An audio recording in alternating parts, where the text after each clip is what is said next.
శ్రీవారి ఆలయం లోపలకు ప్రవేశించిన వెంటనే ఉండే మొదటి ప్రదక్షిణ మార్గమే సంపంగి ప్రదక్షిణ మార్గం. ఆలయ మహాద్వార ప్రాకారానికి, వెండివాకిలి ప్రాకారానికి మధ్యన సుమారు 30 అడుగుల వెడల్పున్న ప్రదక్షిణా మార్గాన్ని సంపంగి ప్రదక్షిణం అంటారు.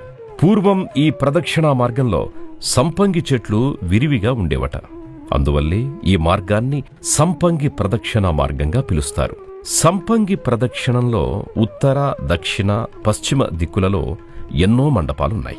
సంపంగి ప్రదక్షిణంలో దక్షిణం వైపు మార్గంలో గల కళ్యాణ మండపంలో తూర్పు ముఖంగా ఏర్పాటు చేయబడిన కళ్యాణ వేదికపై శ్రీ మలయప్ప స్వామివారికి, శ్రీదేవి భూదేవి అమ్మవార్లకు ప్రతినిత్యం కళ్యాణోత్సవం జరుగుతుంది.